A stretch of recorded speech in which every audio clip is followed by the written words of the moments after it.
A shootout with police turns fatal in Ogden. This situation was highly chaotic and rapidly evolving. Suspect is dead and a police officer is recovering in the hospital after a shooting this afternoon. We're live in Ogden. Tracking some strong storms today, including a landspout touching down near Syracuse. What to expect through the rest of tonight and where we could see some storms tomorrow. Cities and counties are investing lots of money in flood prevention this year. But here in Mill Creek, people are picking up and moving boulders, diverting the water into people's yards. Coming up, how the city tracked them down. One Utah city wants to hike its share of the property tax by 32%. But there's a catch. Why that number isn't as shocking as it sounds. Questions over a lemonade stand in Tooele. There are some good people still in this world. So these boys took action and got some answers. We start Fox 13 News at 9 with a breaking news update. A suspect is dead and an Ogden police officer now in the hospital after a shooting happened near Ogden Weber Technical College. Thank you, everyone, for joining us tonight. I'm Kelly Chapman. And I'm Bob Evans. Fox 13 News reporter Jenna Bree joins us live from outside the college right now. And Jenna, you have new details on what happened this afternoon. That's right, Bob and Kelly, and we do know that officer is in stable condition, recovering after being hit by gunfire at this apartment complex. Residents who were home when the shooting happened tell us, what happened in their normally peaceful neighborhood was straight out of the movies. It was a chaotic Tuesday afternoon at Washington Park Apartments. I thought it was like fireworks. At first, because it was like a couple of them. So I was like, oh, some kids were probably playing with some fireworks or something.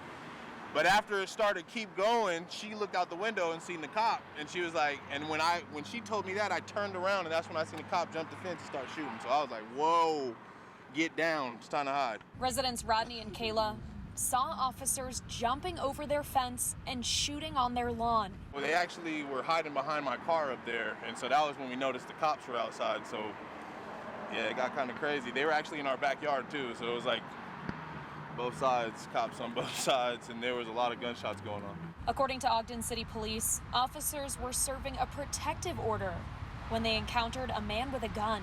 Gunfire ensued when an officer was hit and injured. This situation was highly chaotic and rapidly evolving, leading to the involvement of multiple officers discharging firearms during the incident. Deputy Chief Jake Suby says the suspect was shot and died at the scene. All officers involved are currently on administrative leave while the shooting is under investigation. They faced significant danger and acted swiftly and decisively to protect the public. Their actions demonstrated professionalism and courage that our officers exhibit every day.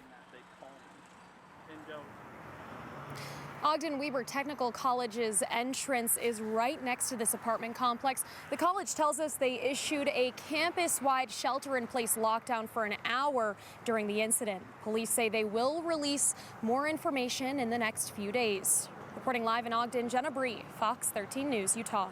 Jenna, thank you so much. Switching gears to the weather today, it was a stormy day along the Wasatch Front. Thanks to Chris Williams for sending us this video of the gray skies in South Jordan this afternoon and some lightning. What will Mother Nature bring our way next? Let's check in with Utah's Weather Authority, Allison Krogan, with the answer. That's right. So we still have some storms right now here along the Wasatch Front. Areas of rain, a little bit of lightning, especially over the Oakers right now. So we have some areas of heavy rainfall.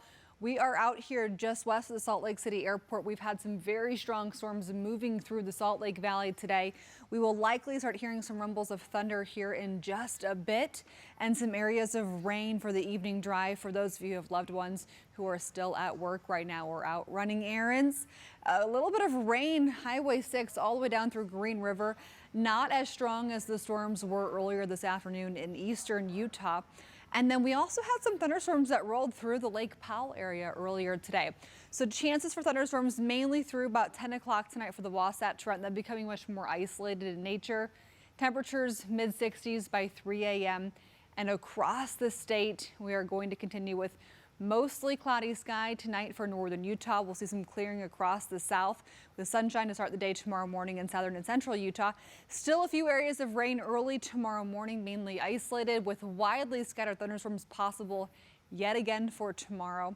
More on what to expect for our storms the rest of the week coming up. The city of Mill Creek found that last week's flooding in neighborhood yards was not from natural runoff. Instead, people intentionally manipulating the stream. And it happened multiple times. So the city put up cameras to try to catch them in action. They showed Fox 13 News reporter Emily Tenser what they found.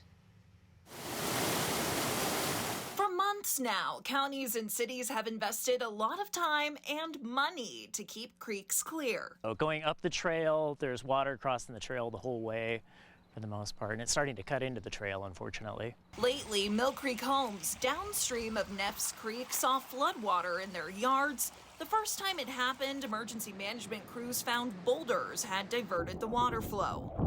Every time that happens, we have to get crews up here to manually move those boulders because it is Forest Service land. We can't have any type of machinery up there, so we do rely on manpower to get up there. But then the neighborhood flooding happened again last Wednesday.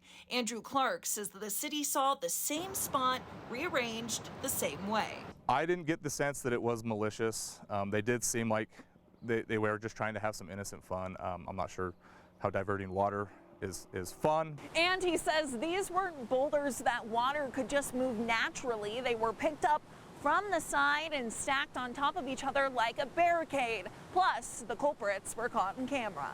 We purchased some trail cameras and installed them along the trail where we've had problems in the past. And about 5 hours later, we were notified of 4 individuals that were up there moving the boulders. Unified PD and the city made it there in time to educate the group of 20-year-olds. Ultimately, it'll be up to the U.S. Forest Service whether or not to press charges. Had homes been flooded and damaged to public roadways, there could be a financial liability to those individuals and possibly criminal charges brought up against them. Hikers like Brian Nordberg say there's a right way to recreate and respect the environment you're in. Anytime you move boulders for stacking or whatever, you're impacting the flora and fauna in that stream. So it's a bad thing to begin with for the stream and its health, but it's also bad for flooding. In Mill Creek, Emily Tenser, Fox 13 News, Utah.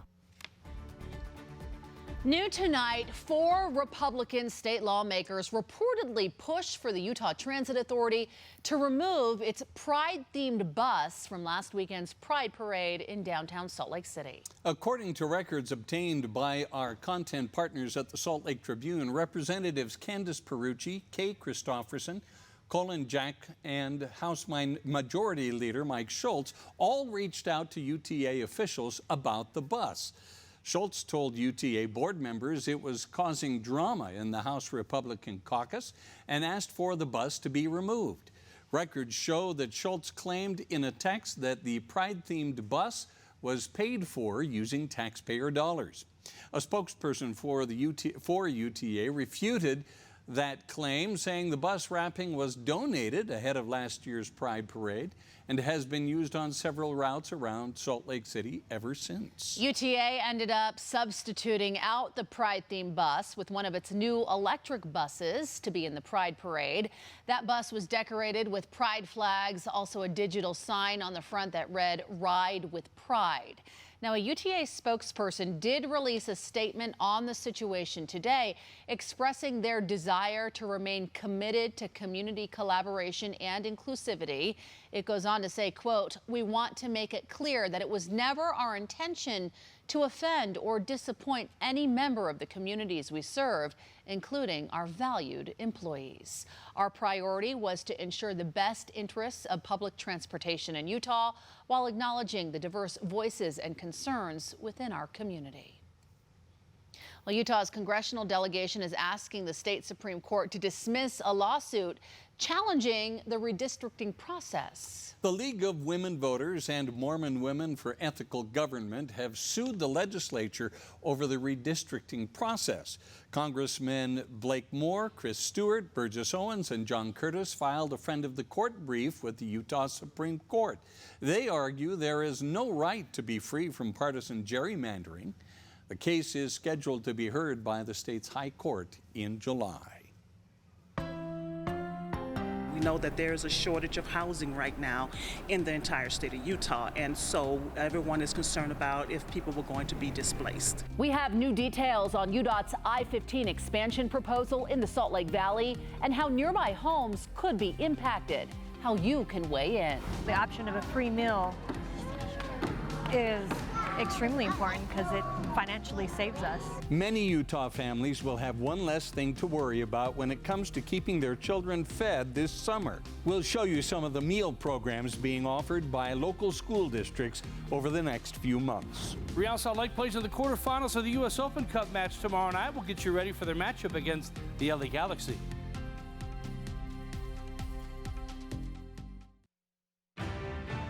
We have an update to breaking news we brought you earlier tonight. Police say 2 people were killed and 5 others injured in a shooting after a high school graduation ceremony in Richmond, Virginia. Police also saying tonight that a 19-year-old is now in custody. The 2 victims killed were both male, ages 18 and 36. Their names were not released, but police believe the suspect, who was not immediately identified, knew at least one of those victims. In consultation with the Richmond Commonwealth's Attorney's Office, we plan on seeking charges for second-degree murder ×2 for that individual, with more potential charges to follow. The school district says a different graduation scheduled for later tonight was canceled out of an abundance of caution, and schools will be closed tomorrow. The city of Sandy is proposing a 32% increase in its portion of the county property tax that goes to run the city. But that 32% increase would only be on 9% of the total property tax bill residents are paying. This pie chart put out by the city of Sandy shows that of the total property tax residents are paying, 60% goes to the school district, 18% goes to the county, but only 9% goes to pay for city services. And it's on that 9% the city is asking for a 32% increase. The city says that works out to be about $9 more a month on an average price home. Mayor Monica Zoltansky says the top priority is adequately funding public safety and keeping good employees.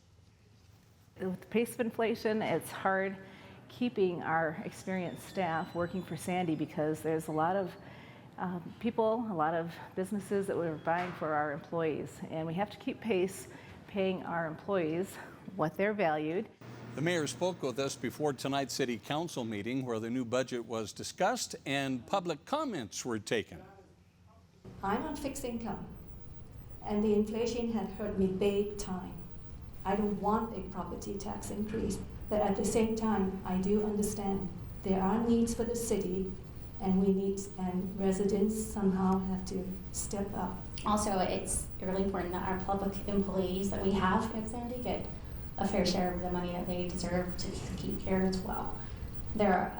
These are the backbone, like the fire, police, and our citizens that work at Sandy, and the ones that can't even afford to live here that work for us, Sandy. If we don't have them, then what are we going to do? This is a time for taxpayers to ask them, okay, why is this justified? Why is it justified now if you just did it a few years ago in 2019 and a few years before that in 2015? Cannon says Sandy City needs to do what every household in Utah is doing during this inflationary time, and that is tighten their belt and determine where it can cut non-essential items from the budget. The Sandy City Council will vote on the mayor's budget proposal at its meeting June 20th. Bob, it looked like it was snowing cotton in some parts of Utah today before the rain. Check out this cell phone video I took in the Sandy area near Little Cottonwood Canyon. It looks kind of cool, but it is not good for allergy sufferers. Seeing this got me thinking. I wanted to know what the allergy season has been like so far. So I chatted with Dr. Tara Sarin with Allergy Associates of Utah. She told me this season has been bad, in fact, worse than recent years. And the long winter and wet spring has everything to do with it.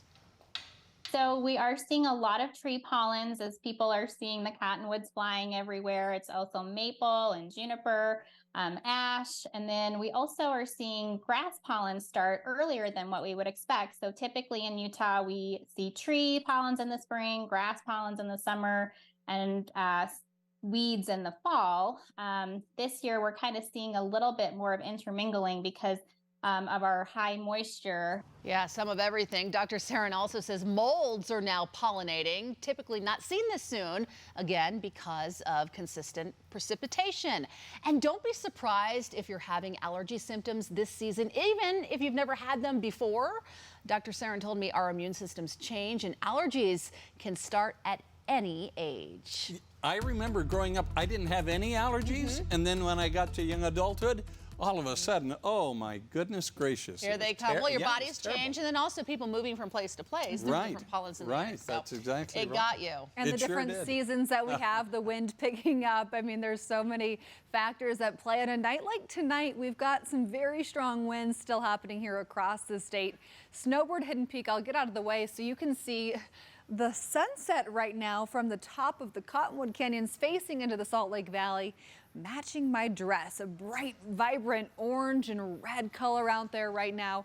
And it's just stunning here in Salt Lake. Natural History Museum facing west, 72 in Salt Lake, 73 for Ogden, 71 in Provo. Tracking some storms right now, but earlier today at 4:23, a land spout near Syracuse, Utah. You can see that funnel right here.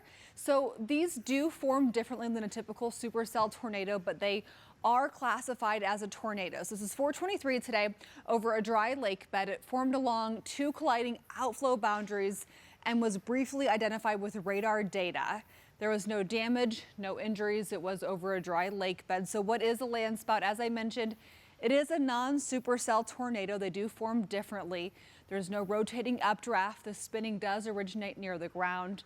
And it's a land-based equivalent of a water spout, usually weak. And today, no reports of any injuries or damage. As I mentioned, it was over a dry lake. But I also mentioned we currently have some storms coming down right now. So just south of the Salt Lake City International Airport on I-80, we do have some areas of lightning and thunder on the west side of the Salt Lake Valley, right over SR 201 in Magna and West Valley right now. Areas of rain for the Cottonwood Canyons and across northern Utah. We had some really strong storms today, mainly in Tooele County. We saw several wind gusts, 55, 60 plus miles per hour, mainly through Tooele and Box Elder counties. Still a little bit of rain east of Highway 6. We had a lot of lightning just about an hour or two ago across central Utah, mainly seeing the strength of these storms dying down. So we head into our overnight hours tonight. Chance for some isolated showers, maybe an isolated thunderstorm, but temperatures are going to be much cooler tomorrow. Today we made it to 90. It was our first day in the 90s this year, but right now it's in the 70s, pretty comfortable here across the state. We'll continue to see some strong wind, mainly down towards Richfield through about midnight tonight. Then we'll see that dying down and things will likely be pretty calm to start tomorrow. But come tomorrow, there's still a storm threat, a marginal risk for severe weather, mainly up into Idaho. But a chance for thunderstorms in this mint green that you're seeing in northern and eastern Utah for your Wednesday. Temperatures tomorrow morning, 50 to 65 degrees here across the state. Widely scattered storms possible again for tomorrow, with temperatures about 10 degrees cooler than it was today. So temps tomorrow about 80 degrees for a high. We'll see a little bit of a breeze throughout your Wednesday. St. George 87 tomorrow, into the 90s this weekend. And for Salt Lake, widely scattered storms Wednesday, Thursday. Could even see some widely scattered storms on Saturday. Better chance Sunday and Monday. We'll talk more about that coming up in just a bit. We'll be right back.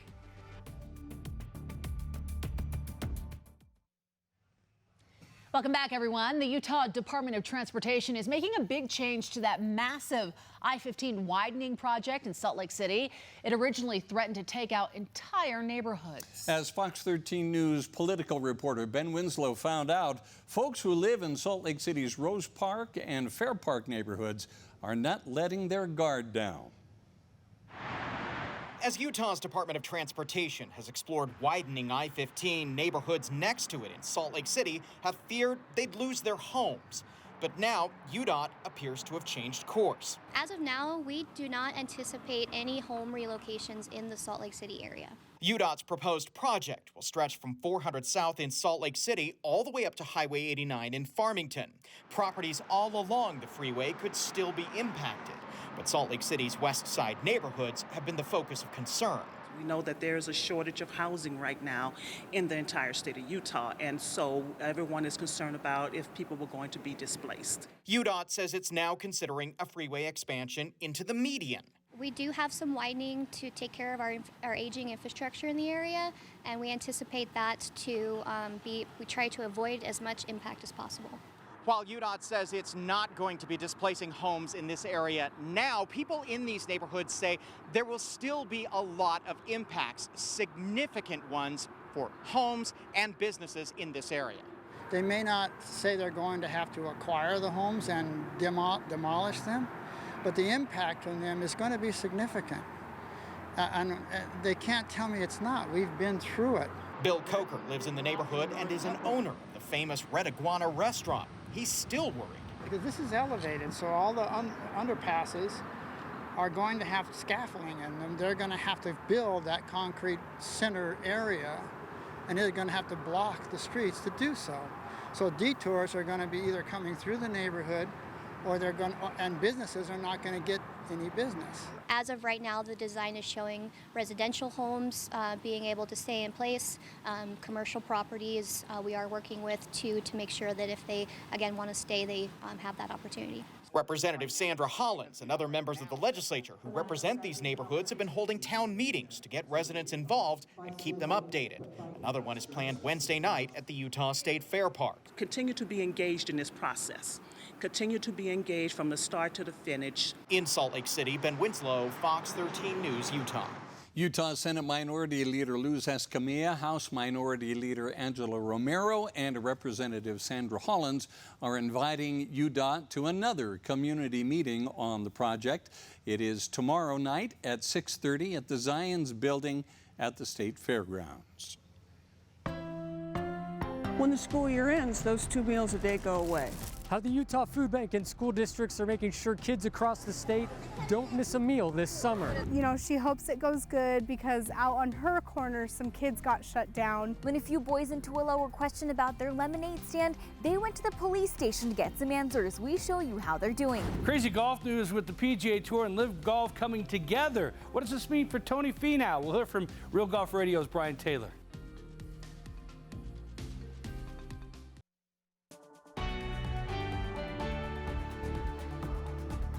We've got good news for Utah families. Many children will still have options to eat both breakfast and lunch this summer, even though school is no longer in session. Fox 13 News reporter Chris Arnold shows us how the Utah Food Bank and school districts are making sure children don't go hungry. In the summertime, it gets expensive to feed kids. Becky Ramage was at Columbia Elementary in West Jordan Tuesday morning. Pick corn or beans. With her 3 kids enjoying a nice meal. She says she's been utilizing free summer meal programs for her kids and the ones she babysits for about a decade. The option of a free meal is extremely important because it financially saves us. Okay. The Jordan School District is once again offering a free summer food service program by participating in the USDA's Seamless Summer Option. We have a dietitian on our office who goes and analyzes everything, so we make sure all the food components, fruits, vegetables, meats, grains, milk, everything's being served. Katie Bastion, the district's nutrition services director, says the program offers free breakfast and lunch to children 18 years and younger at 5 sites across the district. Schools where we offer it are sites that qualify because their population is over 50% free and reduced students. So there's obviously a need. Last summer, the district says they served 20,000 lunches and 3,400 breakfasts at their 5 summer meal sites. The Utah Food Bank is also doing what they can to help out. Jeanette Bott, the president and CEO of the Utah Food Bank, says they're responsible for 58 sites across the state with the goal of providing 176,000 meals to Utah kids this summer. There's 5. In collaboration with school districts across the state, BOT says there are more than 300 sites providing meals this summer. We have 289,000 people in the state of Utah that are faced with food insecurity, and in that number, 1 in 9 of those are kids. The summer months, BOT says, are generally their busiest time when it comes to the need, but also the slowest when it comes to donations. Fox 13 News asks how they prepare for that in order to be able to provide free meals for kids across the Beehive State. We've been planning for this for weeks and weeks, and I'll say probably at least 8 weeks solid, just because we have to confirm locations, we have to align vehicles. For parents like Ramage, It's an opportunity to get the kids out of their house and something good to eat and some exercise. I think it's a great program. in West Jordan, Chris Arnold, Fox 13 News, Utah. More boats are going back into the Great Salt Lake Marina. All of them were pulled out when the lake hit its record low last summer. They were unable to remain in the marina because it was completely dry. Some smaller boats returned earlier this season, and today a giant crane lifted the bigger boats into the water. We're really fortunate to have as much snowfall as we did this year. Now hopefully we can reduce water usage and kind of contain it, because there's a lot of the ecosystems, migratory flight paths that rely on this water. It's fun for us to come out and recreate on it, but they need it. The lake has risen about 5 feet since it hit its historic low, but it's still about 4.5 feet below what's considered a healthy level. The Veterans Administration Medical Center in Salt Lake City has now opened a new wing in its substance abuse treatment program. It adds 15 new beds, effectively doubling the number of veterans they're able to treat for substance abuse disorder. Many veterans struggle to re-enter society after returning home from active combat zones. It can be a challenge, and a lot of us, I did, turn to alcohol and even drugs to slow things down a little bit, or to kind of acclimate in a way. Coming here to the VA was like a lifesaver. These people, they've saved my life. The program is open to any veteran enrolled in VA healthcare. Coming up, summer and lemonade stands just go together. But do your children need a license to run one of them? What a pair of brothers in Tooele learned, and why police came out to show their support. Well, today was our first 90-degree plus day of the year. We technically made it to 91 degrees. It's unlikely we hit it again this week. Temperatures are going to be a little bit cooler for tomorrow, but we're not done with the storms quite yet. More on what to expect for the rest of tonight and into your Wednesday.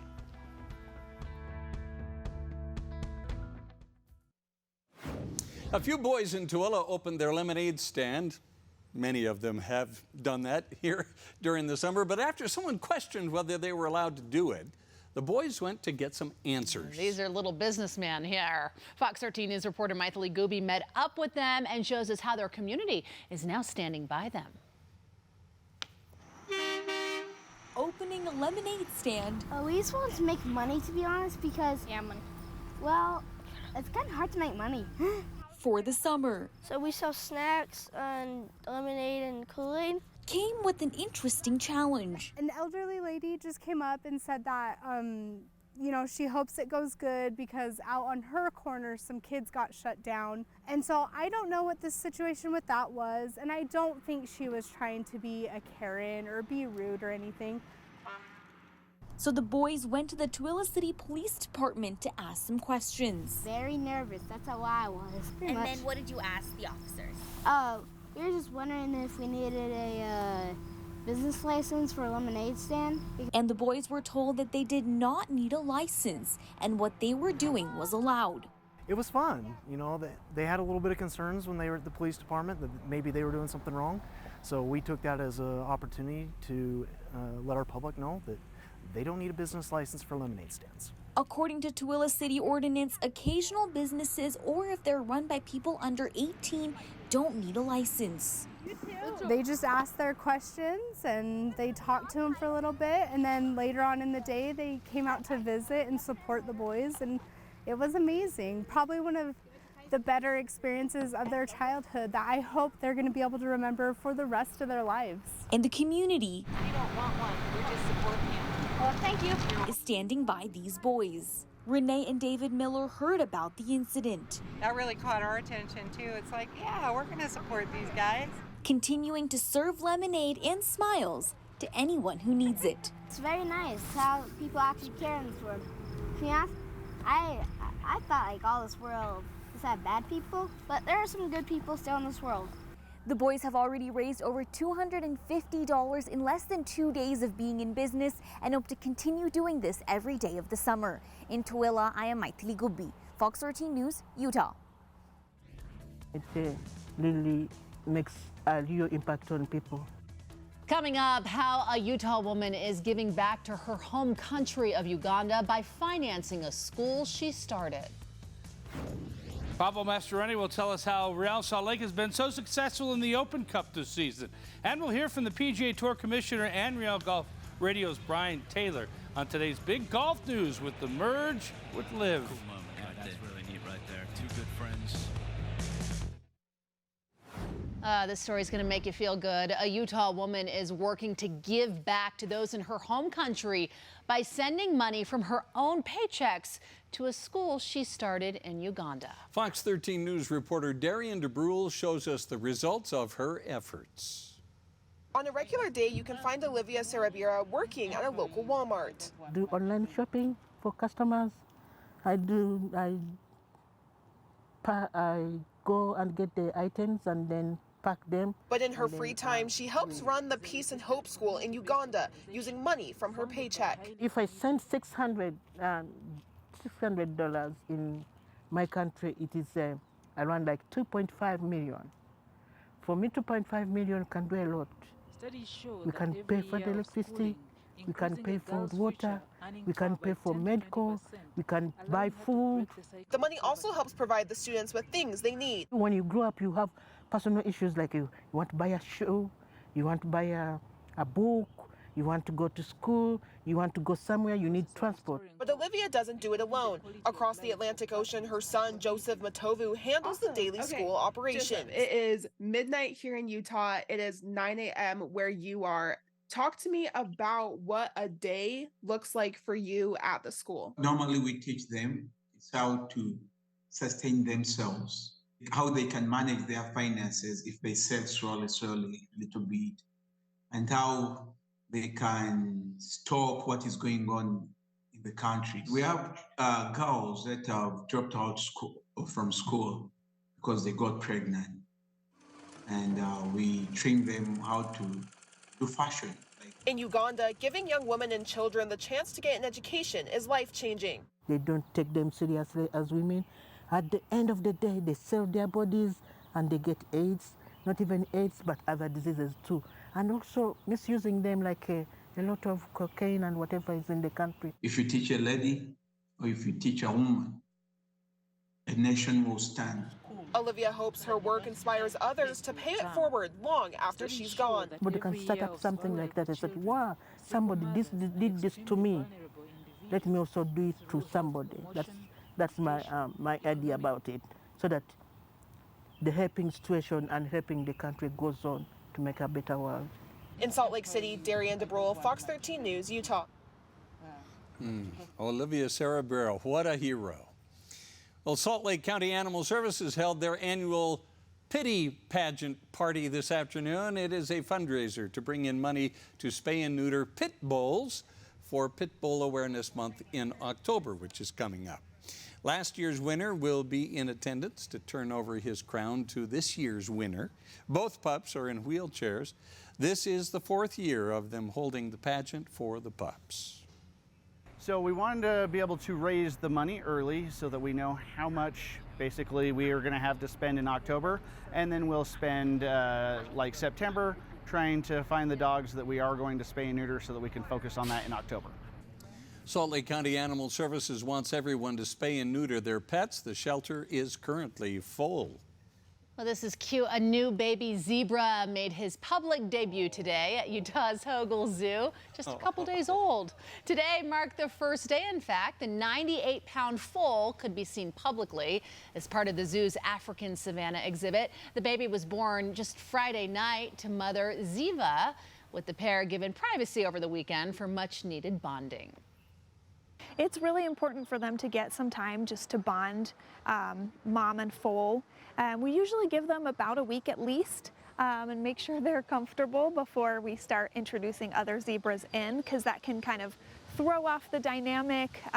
They have a lot of dominance and hierarchy within the herd. Yeah, baby running back there. The name of the new foal will be decided through a public online auction, with proceeds going toward feeding him and the rest of the herd there at the zoo. If you would like more information, go to the Utah's Hogle Zoo Facebook page. Aw, what a great beautiful shot sight, there. huh? Oh, very That cute. is just wonderful. So the name will come later after the auction and poll. Allison, have you ever thought of an auction and poll for a baby name? Yes. Everybody who wants to have an opinion can send me $10 and they can voice their opinion. Yeah. How does that sound? You can Venmo me at Bob Evans. Yeah, there you go. There you go. 72 degrees here in Salt Lake City. Wind is gusting about 25 miles per hour. We do have a baby name picked out, but I'm not announcing it quite yet.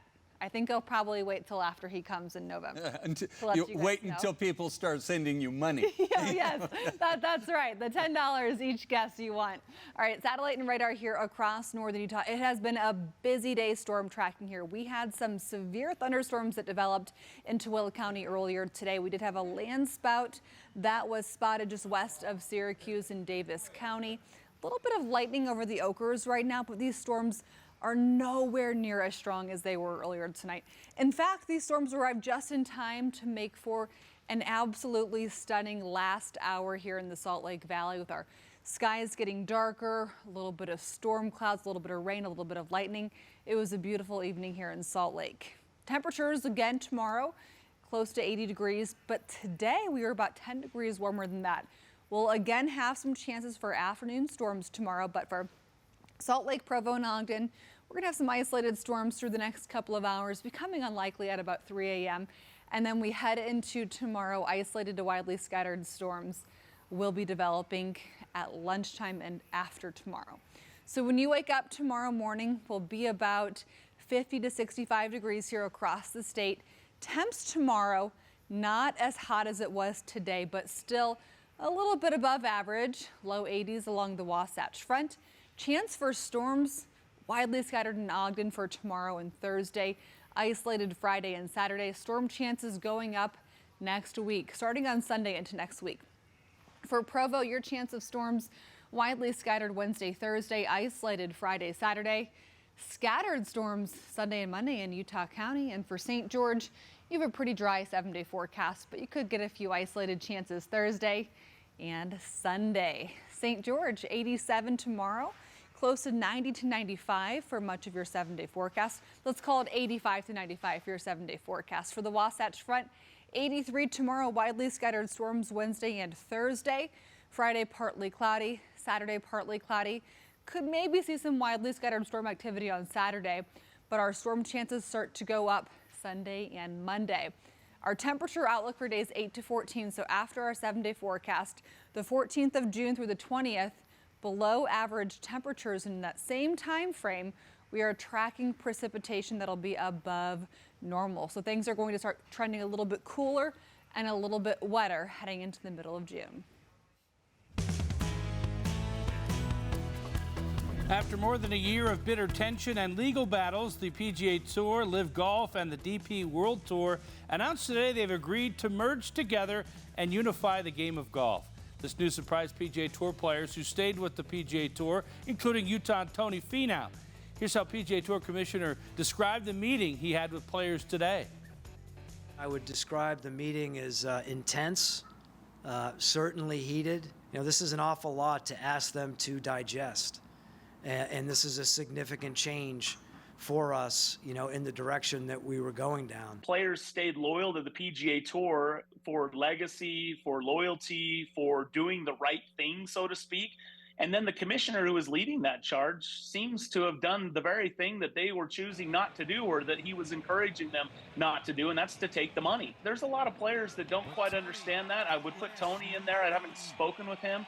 Look, the one thing that we're eliminating here is the tension and the back and forth between those that left and those that stayed. And having more events with the best players in the world playing together, that's better for the fans, right? We know that. Fair and equitable was the words that they used. And again, I go back to those that remained loyal to see how they feel about fair and equitable when all this is said and done. We'll see how it plays out. Real Salt Lake will play another midweek match tomorrow night when they host the LA Galaxy in the quarterfinals of the U.S. Open Cup. It's a tournament that RSL has never won before, but they've done well using a lot of players in the roster to keep everyone fresh during this busy season. You go to USL team probably in the first round, and you put a mixed group together and kind of roll the dice, really, because you don't know what you're going to get because guys haven't really played together. But after that first game, you start building some continuity, and what that first result does is it builds confidence within the group. I think anytime you win, naturally in our sport, it's the drug. It's the drug we all chase, and the only way to get that is to keep winning. So now you're winning. Everyone is contributing, both in the Open Cup and in league play, and so it's almost been a catalyst for us. After winning 5 of 6 at home against Albuquerque last week, the Bees opened up another 6-game series at home against the Round Rock. This Taylor Jones, bases loaded, he brought them all in. Joe Adell, Jake Lamb, and here comes Michael Stefanik. 4-1 Bees in the third inning. It was tied at 5 in the 8th when Jordan Adams ripped it the other way, carried out for a solo home run. That turned out to be the game winner. The Bees won it 6-5. Game 2 is tomorrow night. Love those afternoon games at Smith Ballpark. We'll have them again tomorrow. That looks like some fancy lighting there today. Yes, when they hit a home run, the lights go crazy and they blink on and that's a pretty cool effect. Is that new feature this year? Or have they always done that? It's been, I've noticed it this year. I don't know how long they've been fun. doing it. Yeah. Extra fun for a home run. Play the music, kids are dancing, good times. Thanks, Jeff. Everybody has their mid up, ready to catch the home run. Thanks. We'll be right back. Well, finally tonight, I think your pet has what it takes to be a pet-fluencer. Archie, maybe? Go, Bailey, go. Pet food maker Stella and Chewy's is hosting a contest for its first ever spokespet. To enter your cat or dog, visit your participating retailer, scan the QR code in the store, and submit a photo of your pet before July 23rd. The winner will get a photo shoot to later appear on their advertising billboards all across the U.S. Also a year's supply of Stella and Chewy's products, of course. There you go. All right. Quick Cast is next.